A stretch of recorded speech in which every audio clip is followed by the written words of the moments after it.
welcome to SHOWstudio's London Menswear Autumn 2020 Roundup. I'm SHOWstudio Fashion Editor Georgina and I'm joined by SHOWstudio Content Editor Calum. Hello. We're going to be talking about kind of the highlights, the trends, the overarching themes of London Menswear Autumn 2020. But I think we should probably start with how slim the schedule was this season.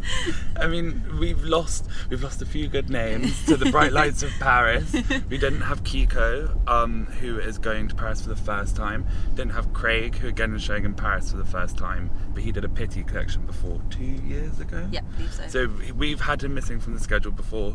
Kottweiler also are doing, I believe, a digital presentation, which they premiered this format last season. Yeah. And some people are deciding to... It's a funny thing in menswear. People are suddenly starting to be like, oh, I don't need to show every season. Like, we had John Skelton on the schedule this season, but last time he wasn't on it. He only shows winter. Yeah. People are starting to play with it more. Yeah, some people are moving to Milan as well for the first time rather than Paris. So Cold War's taking the shift, and London showrooms are going to have a presence in Milan for the first time ever, which is kind of surreal. So we'll let you know how that goes. We're reporting live. We're reporting live.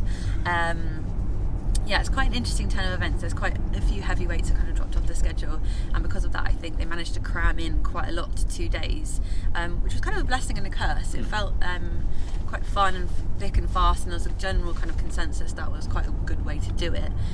But yeah, it was certainly felt like something was lacking. You felt there was a little bit of a thinness to it. For sure, and just, you know, some of the bigger brands also, we didn't have McQueen doing their menswear presentation. You know, think a few years back we had Burberry menswear. It doesn't, for the designers themselves, the young designers used to really benefit from those big brands being here because they would bring the international press and they're bringing international buyers. And the BFC do as much as they can in bringing people over, but also it started on the 4th. Menswear starts on the 4th of January, and lots of people, it doesn't make financial sense or personal sense for them to be travelling across the world that early in the year for whatever reason. So it is hard. It must be harder for every season for the designers to justify choosing the menswear schedule over another. Yeah. Do you think it gave more weight to the brands such as Charles Jeffrey and Edward Crutchley, who before were kind of exciting middle rung, slightly younger brands with an edge, and now they've almost taken the heavyweight spots? Yeah, they're now leading the pack, and I think, you know, it's in every designer's progression. You know, I remember Craig Green being the young new thing on the schedule. So it comes a point in every designer's career where they have to try and take the lead and see how they do that. I think both those designers did incredibly well. Charles has had more practice of it than Edward has, and Edward's got a lot of attention recently, which has been well deserved. Yes. But yeah, I mean, also the other good thing for us as journalists is that we actually get to attend pretty much everything, which never happens. I think we can pretty much take off the whole schedule, which is a first. Yeah, and also everything was punctual. Pretty much everything started on time. There was a really good flow to the 2 days. Yeah. So yeah, with the blessing and the curse with the slim trimmings. Yeah. So I think we should move on to the clothes. Move on to the clothes. Yes, generally, we were kind of talking before menswear started about there seems to be a bit of a buzz about reaction, kind of anti-sportswear, anti-streetwear. People are kind of trying to move away from trainers or being labelled as sportswear or streetwear or that kind of ilk. And the reaction to that kind of phrasing and styling has been kind of taken in a few different ways. So obviously there's a move to tailoring, a slightly more move to the old school London collections stylings, which was almost Savile Row level, and also some kind of weird like 16th century Tudor Victorian nods, which we saw at kind of Jordan Luca, and we saw at Charles Jeffrey, but that's kind of synonymous with his brand anyway.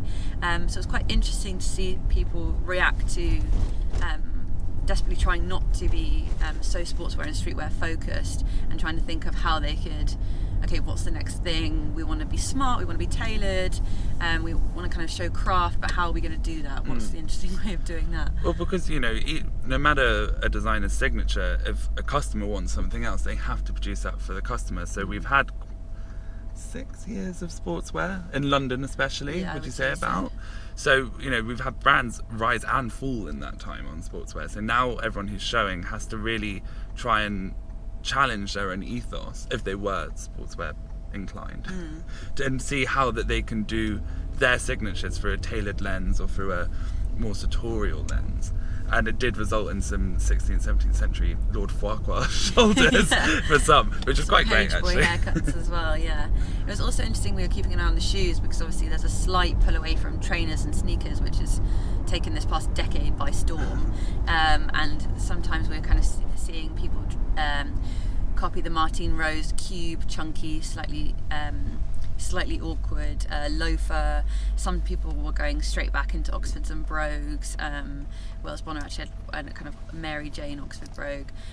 Some people were doing odd little lace-ups, and some people were just ignoring that and going straight for kind of Nike trainers and sticking with what they know. Yeah, Adidas collabs all around. Adidas collabs all around, yeah. Who had a busy week. Yeah, absolutely. Superstars everywhere. Superstars everywhere. Which I suppose is a good thing. Quite nice to have a classic.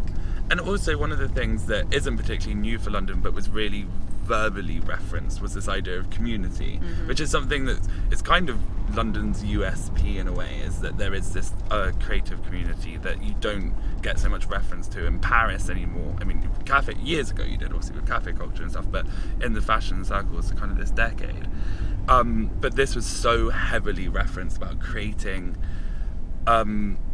physical geographical communities within your area, and also creative communities that actually were broader and kind of non-geographical, and finding people who you were creatively akin to.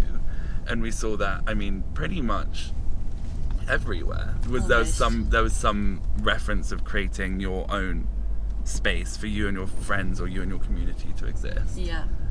Yeah, and also it felt much more, I think often London menswear or London women's wear, London in general, the community aspect can be quite club culture-y, or it can be quite like punkish, or you're kind of looking at different kind of cultures within the London scene, whereas this was very much family orientated. It was less about kind of a tribe and more about the family, the people around you, your neighbours, your literal community, rather than kind of the club kid community that you create, which I thought was really nice. I was trying to think about why now that people are looking so inward, and not inward in a negative sense, just looking around themselves and trying to find that safe space. And I think there might be a slight, subtle political undertone to the whole thing. Yeah, I think massively. I think we've had years of people kind of looking further ashore and not realising what we had. And and now things are really changing politically in England and in the UK.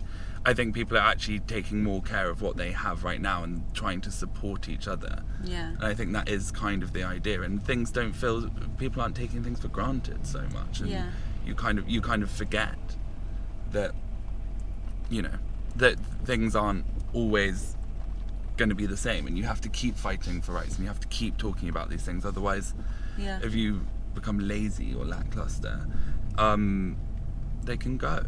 I think that happened in kind of two different ways. So we have kind of Götesson, which was super emotional and kind of dark and romantic, and then we have kind of Nicholas Daly, Grace Wells Bonner, and Martine Rose, which is really celebratory. So the kind of two ideals of community, both channeling exactly what you said, kind of thinking about challenging ideas and making sure that education's important, community's important, or kind of honouring a memory, or making sure that people still fight, but done in really different ways, which I thought was really interesting. Yeah, for sure. And I mean, Martine has one of the biggest platforms, would you agree, in London? Out of London. Yeah, for sure. And her focus, we all went into this primary school, and we found out later that it was actually the school her daughter goes to, which is just like a really lovely little invitation into a slice of Martine's world, because it's where she walks to go pick up her kids and all of that. And she was just saying it's really important. There's it's an odd intersection of the world, a school, especially a primary school. So you have really young toddlers who have no kind of limits in their imagination, and you have adults who are there to guide them. And on the walls there was things like, what are you going to be, or what, it was all about career choice day. Apparently there was, in one of the rooms that we went in, there was a whole thing about the suffragettes, and which was just naturally in the school. Martine didn't change a thing. But it's just highlighting that, and you forget what you're taught at school and all this kind of openness. How important education is. Yeah. And what I like about that is that it's so personal. I mean, Martine is always really personal. We mentioned this in our Martine Rose review. Everything she does is so about her, so about the community, so about her family, so about the people she surrounds herself with. You can't help but feel like you're a part of the community every time you go and see her shows, and particularly when she's sending kind of people from from fashion peers down the runway and inviting us into a children's school, you can't help but feel like you're a part of that for a moment, which is really magical. And also I think if you look at the reverse of that, where you had Götesson, and also I think art school really played on this as well, this dark idea of community and being, and the beauty of it, one, but then also the really dark side of like what can happen. You know, I think it comes as a warning. You had these really beautiful, like, crushed velvet tracksuits that had splices of denim through them, and you can see this mishmash and this creative kind of mishmash, which you can take straight back to the idea of community and all these people that you meet along the way, for better or for worse, that you bring with you, and these beautiful collages. His friend did that, I can't remember the name of now. I want to say Patrick, but I don't know. Can't remember. But they were almost like rippings of magazines and all these things. They just all these creative references or people that you meet and you bring along with you, kind of you carry with you, you merge with them and kind of bring part of them with you. People who've inspired you or touched you or influenced your work. And Per's collection was particularly poignant because it was referencing Joe Orton, screenwriter playwright who was queer, but he actually lived on Per's street. Where Per lives, which was really sweet. So Per was kind of honouring him with this collection, which was really emotive and powerful, but also a total celebration of that kind of community, that physical community that you were talking about earlier, of that Islington Street, which is really amazing. There's also a lot of references to 70s kind of. Yes. Not, I guess, workwear, but as in not kind of the Dickies trousers that we have now, like actually clothes that people would work in. So again, in Per we had aprons, and then we also had 70s casual wear in Wells Bonnet that was really, really beautiful. And I can't work out why, or exactly why the 70s is such a pinpoint. I mean, maybe it's because we've 6 years ago we had 80s, everyone's been looking at 90s, maybe it's just the next decade to be riffed off. But there was a really beautiful subtlety in those clothes that, again, 90s is all about skin and waif, and 80s power shoulders, blah blah blah, whereas actually the 70s I think brings a real kind of demure, humble but purposeful way of dress that I think we'll see replicated throughout all of menswear across the cities and into women's wear. I mean, we had a bit with women's wear in Prada last season anyway. What I found really interesting in the people that reference 70s is that it was Nicholas Daly, a little bit of Martine, and Wells Bonnet, and all of them were referencing British Jamaican heritage in the 70s, which is very specific. I mean, all of them have Jamaican heritage of some kind. I think actually all of their fathers are Jamaican in a weird turn of events. Or actually, no, I think Nicholas's mother is Jamaican. So it was, to me, this kind of references, this is where, for me, the slight political undertone comes in, which is odd because all three of those were the most joyous collections, arguably, on the schedule.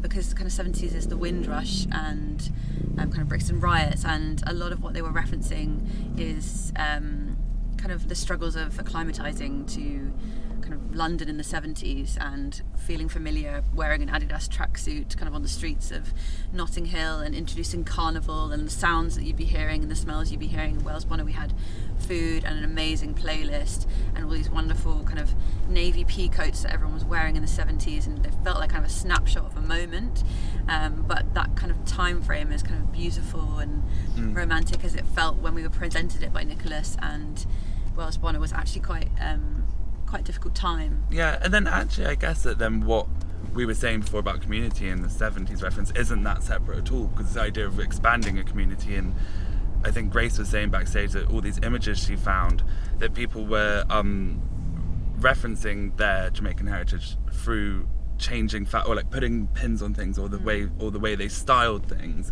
but then still trying to fit into this British culture. And that's how culture happens and changes, and community happens and changes, is by people coming in and being inclusive and letting these things grow. So maybe they're actually not two separate references, they're just one. Yeah, I think they are probably quite intertwined. So yeah, aside from community, I think 70s is quite an overarching trend for the 70s, maybe 16th century Tudors. It was quite overarching trends for London. I think that's a good place to end on. Lovely community, really lovely season for London. I was quite impressed with a lot of what we saw.